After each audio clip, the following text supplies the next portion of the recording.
1994년 10월 25일, 사우스캐롤라이나주 유니온 카운티. 그날 밤 한 젊은 여성이 잔뜩 겁에 질린 얼굴로 한 집의 문을 미친 듯이 두드립니다. 누군가 제 차를 훔쳐갔어요. 차에 제 아이들도 타고 있었어요. 제발 신고 좀 해주세요. 집주인이 바로 911에 신고를 하고 경찰들이 이 집에 도착합니다. 제가 신호에 멈춰 있는데 한 흑인 남성이 조수석 문을 벌컥 열고 조수석에 타는 거예요. 뭐예요? 누구예요? 그랬더니 닥치고 뒤지고 싶지 않으면 운전하라고.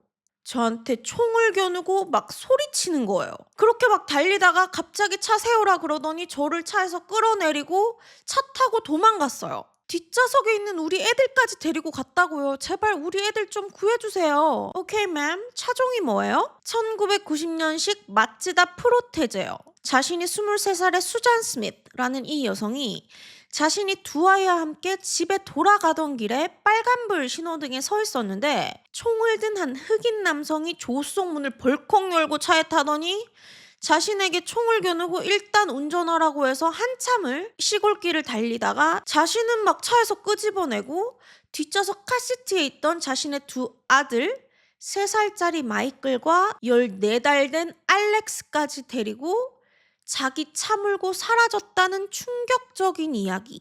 그날 밤부터 수색이 바로 시작됩니다. FBI, 지역경찰, 그리고 수색을 돕는 자원봉사자들까지 수천, 수만 명의 사람들이 이 아이들을 찾기 위해 투입됐고 이 수잔의 마츠다 차량을 찾기 위해서 도로에는 바리게이트가 설치되고 헬리콥터도 투입됐다고 해요. 뿐만 아니라 아이들의 사진이 담긴 전단지가 미국 전역의 주유소, 상점 곳곳에 붙고 이 실종 아동을 신속하게 찾기 위해 발령되는 긴급 경보 시스템 앰버 얼러트가 전국적으로 발령되면서 이 사건은 순식간에 미국 전체에 알려지게 됩니다. 지역 사람들은 수색에 직접 참여하고 지역 상점들은 이 자원봉사자들을 위해서 음식과 필요한 용품들을 기부하고 주민들은 집 마당에 불을 켜서 단결을 보여주는 이 온 나라가 이 두 아이들을 찾기 위해 혈안이 돼 있었어요.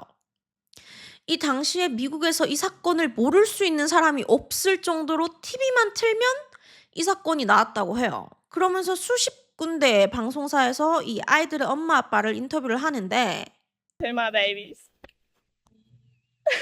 That your mama loves you so much. I just feel in my heart that you're okay. We will do anything, anything we will to help you to get them home. Please.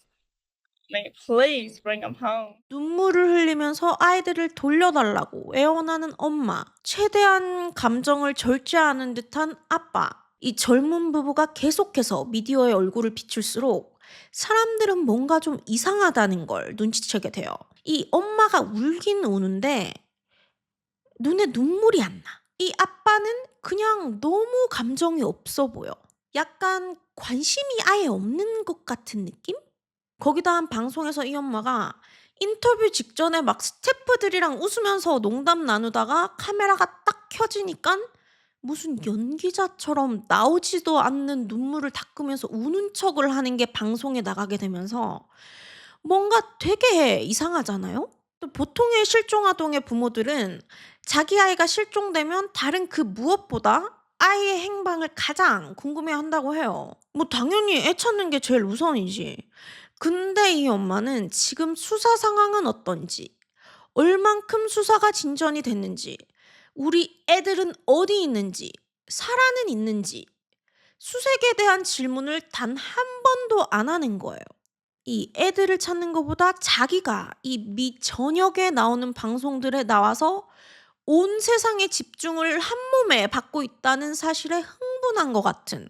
어떤 방송에서는 슬퍼하고 어떤 방송에서는 굉장히 침착하게 행동하고 이런 수잔의 이중적인 모습들이 많이 포착되면서 사람들은 점점 수잔이 뭔가 이상하다는 생각을 하게 됩니다.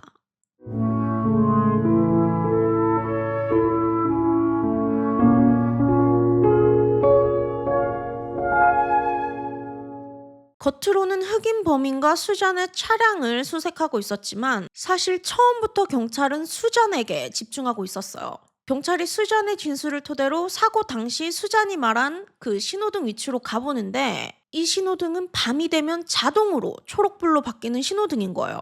이 신호등이 있는 교차로가 야간에 차량 통행이 많지 않은 곳이었기 때문에 다른 방향에 차량이 있지 않은 이상 이 신호등은 빨간불이 되지 않고 계속 초록불을 유지한다고 해요. 그러니까 목격자도 없고 차도 없고 주변의 CCTV에도 수잔의 말처럼 움직이는 차량이 보이지 않는데 그 신호등이 빨간불이어서 정차했다는 수잔의 말은 말이 안 되는 거죠. 거기다 수잔이 범인이 자신을 거의 1시간가량 운전하게 했다고 진술했는데 60km로 1시간을 달리면 60km를 이동한 거잖아요. 근데 그 60km 내에 그 어떤 카메라에서도 수잔의 차가 보이지 않는 거예요. 수색 3일째 되던 날 경찰은 범인을 찾는 것을 멈추고 본격적으로 실종된 두 아이의 엄마인 수잔에게 집중하기로 합니다. 수잔을 불러서 다시 인터뷰를 하는데 얘가 말하는 게 조금씩 계속 바뀌는 거예요. 처음에는 그 흑인 범인이 1시간 정도 자기를 운전하게 했다고 했잖아요. 근데 갑자기 1시간은 아닌 것 같은데 30분인가? 아니 한 25분? 10분? 15분? 잘 모르겠어요. 집 가는 길이라고 했잖아요. 근데 어떤 신호등에서 섰는지 잘 모르겠대. 그리고 범인이 차에서 자기를 끌어내릴 때 범인이랑 몸싸움을 했다고 했는데 수잔의 몸에는 그 어떤 상처도 없는 거예요. 아니 뭐 계속 진술이 바뀌니까 거짓말 테스트를 하기로 합니다. 2번의 거짓말 테스트를 했는데 수잔은 둘 다 패스하지 못해요. 그리고 이 사실들이 언론에 알려지게 되면서 안 그래도 이 엄마 좀 이상하다, 수상하다 하던 사람들이 이제는 혹시 이 엄마가 애들을 죽인 거 아니냐는 쪽으로 여론이 바뀌고 있었어요. 수잔 리 버원. 수잔은 1971년 9월 25일 사우스캐롤라이나주 유니언에서 태어났어요. 6살 때 아버지인 해리 버원이 자살하면서 가족들은 힘든 상황에 놓이게 되는데 얼마 지나지 않아서 수잔의 어머니인 린다가 지역의 보수 정치인이자 꽤나 유명 인사였던 베빌리 러셀과 재혼하게 되면서 겉보기에는 꽤나 안정된 재혼 가정처럼 보였는데 실상은 그렇지 않았어요. 수잔이 10대 때부터 새아빠에게 성적 학대를 당했다고 해요. 고등학교를 졸업하고 수잔은 지역에 있는 한 섬유 공장에서 일하게 되는데 거기서 같이 일하던 동료였던 데이비드 스미스라는 남성과 연애를 시작하고 얼마 되지 않아서 수잔이 아이를 가지게 되고 1991년 3월 15일 수잔이 19살 때 결혼해서 91년에는 마이클, 93년에는 알렉스 두 아들도 태어나게 됩니다. 하지만 이들의 결혼 생활은 시작부터 순탄하지 않았어요. 수잔과 데이빗이 둘 다 어리기도 했고 갑자기 애가 생겨서 결혼하게 된 거잖아요. 결혼한 지 얼마 되지 않아서 서로 외도하고 맨날 싸우고 또 수잔이 좀 사치스러웠다고 해요. 돈도 없는데 맨날 막 비싼 옷 사고 거기다가 수잔이 자기 보스의 아들 섬유공장 다닌다고 했잖아요. 거기 보스의 아들 돈 많은 부잣집 도련님 탐 필리와 만나기 시작하고 이 부부의 별거가 반복되다가 결국 1994년 5월 결혼한 지 3년 만에 이 둘은 이혼하게 됩니다. 그래서 아이들 찾는 방송 나올 때 이 둘은 이미 이혼한 지 몇 달 된 상태였어요.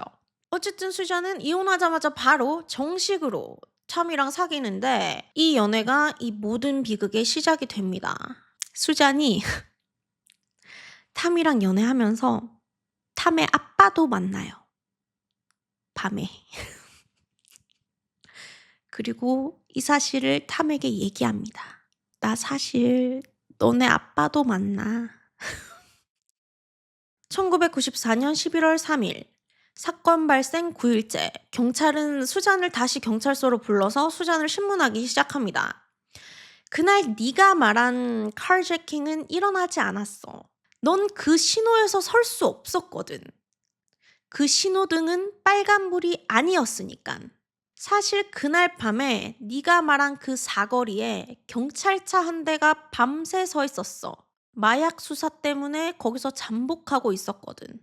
근데 거기에 있던 그 누구도 네가 진술한 사건이 일어나는 걸 본 사람은 없어. 너 지금 사실대로 말 안 하잖아? 그럼 이거 전부 다 언론에 발표할 거야. 이때 이 사건이 전국적으로 미국 전체에 관심을 한몸에 받고 있었잖아요. 심지어 백인 아기 둘이 흑인 범인에 의해서 납치를 당했다? 1990년대? 약간 어떤 분위기일지 상상이 가시죠? 거의 인종 갈등까지 간 그런 상태였어요. 수잔, 이제 때가 됐어. 수잔은 마침내 울면서 자백을 시작합니다.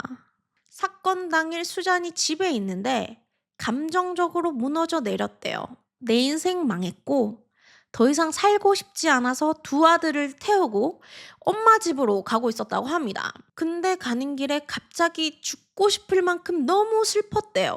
난 지금 돈 많은 남친한테 차여서 너무 외롭고 내 전 남친 막 너무 밉고 난 아직 너무 사랑하는데 내가 애 둘이나 있다고 나 차버리고 저 애들만 없으면 우린 헤어지지 않았을 것 같은데 아니 결혼은 왜 해가지고 왜 애는 둘이나 낳아가지고 이렇게 지금 이혼녀가 돼가지고 지금 그냥 내 인생 망한 것 같은 거야. 그래서 처음에는 혼자 호수로 가려고 했다고 해요. 근데 생각해 보니까 내 아이들도 엄마 없이 자라는 것보다는 나랑 같이 우리 하나님 곁으로 가는 게 더 나을 것 같다는 생각을 했다네요. 그래서 차를 돌려서 John D. Long Lake라는 호수에 갑니다. 거기 있는 보트 선착장 경사로에 차를 세워요. 근데 이게 또 막상 죽으려고 하니까 무서운 거야. 기어를 중립에 놓고 잠깐만. 좀 무서운데? 파킹 브레이크 잡고. 아니야, 죽어야지. 하다가 또 파킹 브레이크 잡고. 그걸 반복하다가 잠깐만 근데 너무 무서우니까 잠깐 차에서 내려야겠다. 그리고 차에서 내려서 손을 뻗어서 파킹 브레이크를 풀어버립니다. 원래 네가 죽으려던 게 목적이었다며.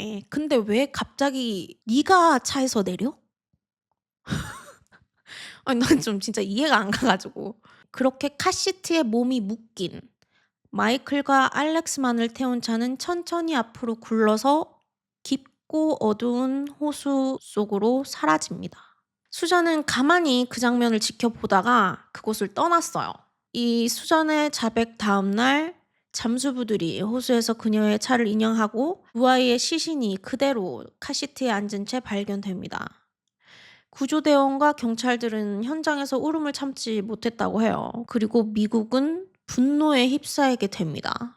사실 이 호수도 이미 수색을 했었는데 그때는 차를 찾지 못했어요. 왜냐하면 이 전문가들이 차를 숨기려는 의도가 있는 사람이면 보통 빠르게 물로 돌진할 거라고 예상했고 수색이 이 물 근처만 진행이 됐었거든요. 근데 수잔은 차를 천천히 굴려서 넣었기 때문에 실제 차량은 물에서 약 30m 이상 떨어진 깊은 지점에 있었다고 합니다. 수잔이 탐이랑 연애를 시작했다고 했잖아요? 너무 좋은 거야. 잘 사는 부잣집 도련님에다가 내 보스 아들이잖아요? 빨리 결혼해서 안정된 생활을 하고 싶은 거예요. 그래서 약간 집착을 하게 됩니다. 맨날 전화하고 막 집 앞에 찾아가고 왜 전화 안 받냐 그러고. 근데 우리 부잣집 도련님 탐 입장에서는 수잔은 애 둘 있는 돌싱이잖아요. 그냥 좀 예쁘고 해서 만나긴 했는데 아니 뭐 계속 결혼하자고 하고 뭐 이러니까 너무 부담스러운 거예요. 아니 내가 너랑 결혼을 왜 해? 내가 네 애 둘을 왜 키워? 그래서 수잔한테 편지를 써요. 미안한데 난 네 애들을 키울 생각이 없어. 너 좋은 여자거든? 너 되게 좋은 여자야. 근데 내 여자는 아니야.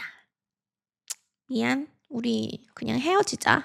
라고 적힌 한 2장짜리 이별 편지를 써서 수잔에게 줍니다.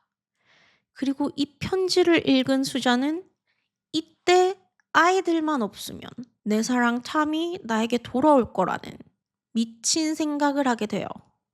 Susan Smith is being arraigned in Union, South Carolina this morning. And confessed to killing her two young sons. Crime horrified the nation. And I would like to wear this white rose this morning for those two sweet children. And I just couldn't believe that somebody could do that to their children.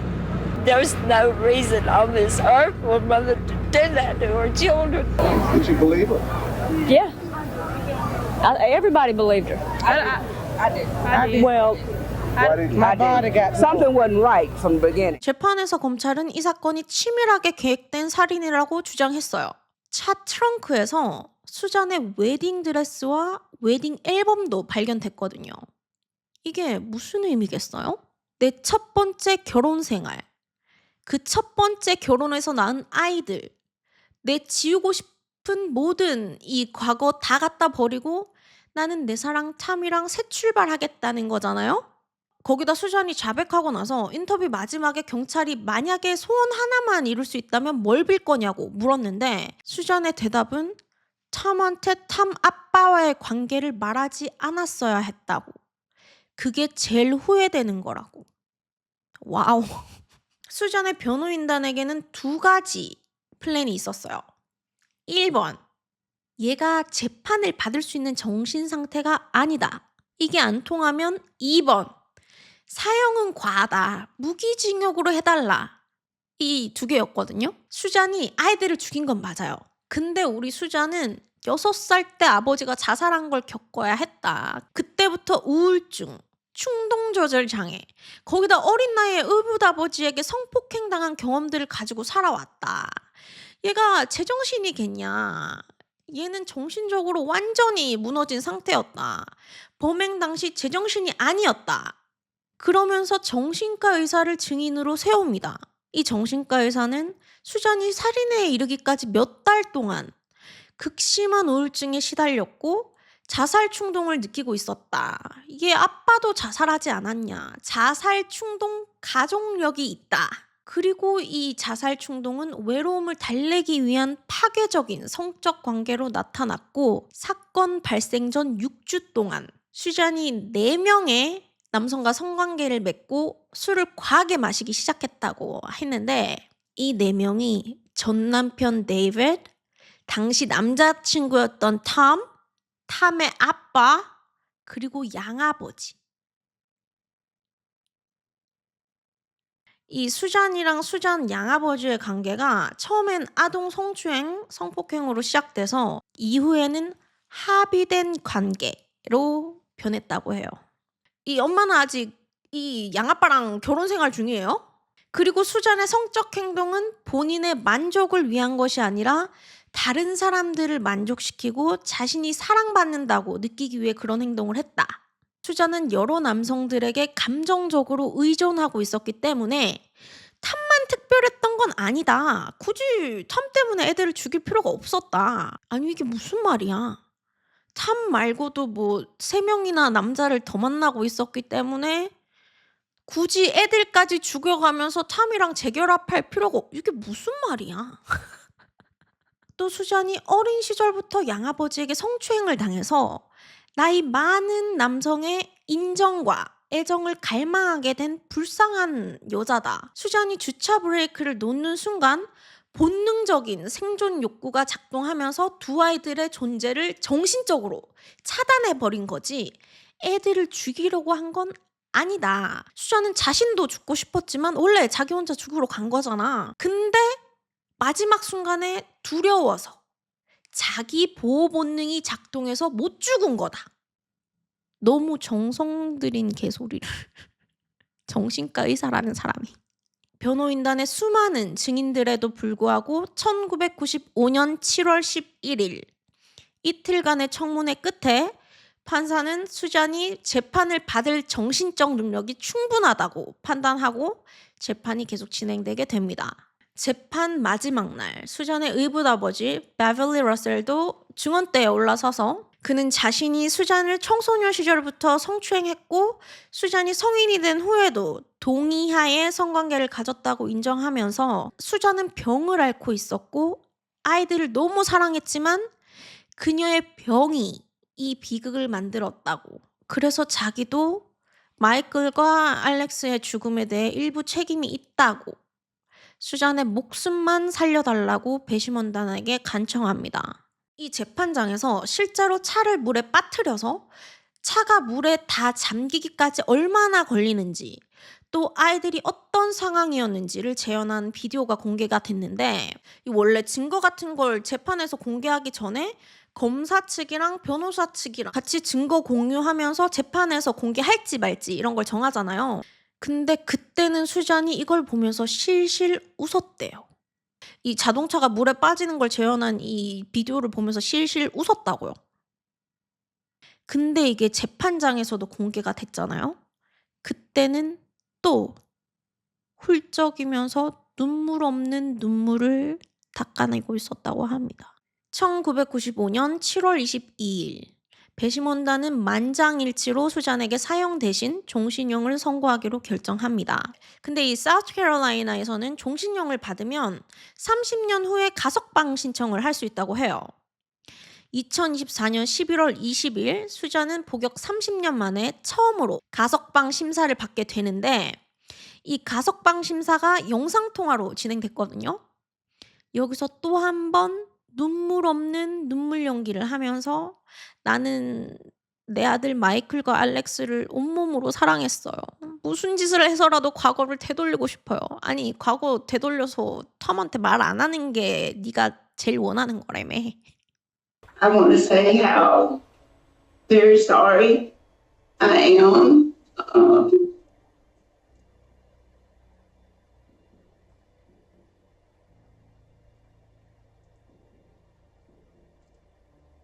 What I did was so horrible.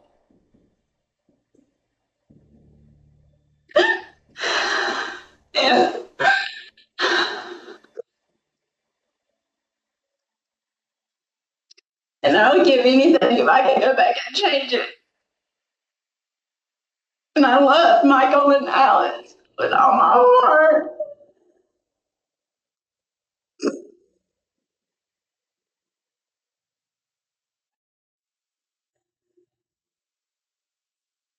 (30년) 전 카메라 앞에서와 똑같은 연기를 하는 수잔의 눈물을 믿지 않은 사우스캐롤라이나 가석방 심사위원회는 만장일치로 그녀의 가석방을 기각합니다. 왜냐하면 수잔의 감옥 생활도 계속해서 화제였거든요. 수감 중에 최소 7번의 징계 처분을 받는데 면도칼 소지하고 약물 사용하고 자해하고 그리고 마지막 징계는 2024년 8월에 한 다큐멘터리 제작자한테 돈 받고 자기 친구, 가족, 전 남편 연락처를 줬대요. 진짜 이거 뭐하는 인간이야. 뿐만 아니라 2000년에는 한 교도관이랑 성관계한 게 들켜서 이 교도관 잘리고 징역 3개월 한 명인 줄 알았죠? 또 다른 너무 어이가 없어서 자꾸 웃음이 나네. 또 한 명의 교도관이랑 부적절한 성적 접촉해서 이 사람은 5년 집행유예 선고받고 성범죄자로도 등록됐다고 해요. 근데 수잔의 이런 관계는 교도관들한테만 한정된 건 아니었어요. 같이 수감된 사람들이랑도 많은 사랑을 나눴는데 이 사랑을 나눌 때 망봐주던 한 동료 수감자의 증언에 의하면 수잔한테 돈 받고 망봐줬대요. 하루는 수잔이 자기 여자친구랑 사랑 싸움 하다가 I killed my fucking kids. Do you think I care about yours? 난 내 애들도 죽였어. 네 애들을 내가 신경이나 쓸 것 같아? 라고 하는 걸 들었다고. 그리고 수잔이 이 돈이 좀 많아서 이 교도소 안에서 힘이 좀 있었대요. 근데 이 돈을 어디서 났냐? writeaprisoner.com 이라는 수감자들이랑 펜팔할 수 있는 웹사이트가 있는데 원래는 뭐 가족이나 사랑하는 사람이 교도소에 갔을 때 펜팔 주고받으라고 만든 웹사이트인데 이걸로 연애를 하는 수감자들이 많다고 해요. 이 웹사이트 들어가 보면 프로파일 사진도 있고 돈을 송금할 수 있는 기능도 있다고 해요. 우리 수잔은 이 웹사이트에서 밖에 있는 남자들이랑 장거리 펜팔 연애 하면서 돈도 많이 땡기고 뭐 밖에 나가면 결혼하자 이런 약속도 하고 아니 뭐 30년 장기 수감자가 나보다 연애를 잘해. 너무 슬픈 일 아니야? 남친의 헤어지자는 편지에 자신의 두 아이들을 살해하고 흑인을 범인으로 몰아서 인종적 긴장을 유발시켰던 한때 미국인들이 가장 분노했던 수잔의 다음 가석방 심사는 2026년 11월 20일로 예정되어 있다고 합니다. 2년마다 가석방 심사를 한다고 해요. 수잔의 전 남편인 데이빗을 포함해서 가족과 커뮤니티 모두가 수잔의 가석방을 강하게 반대하고 있다고 하는데요. 여러분은 어떻게 생각하시나요? 수잔에게 가석방의 기회가 주어져야 할까요? 댓글에 남겨주세요. 그럼 다음 영상에서 만나요. See you!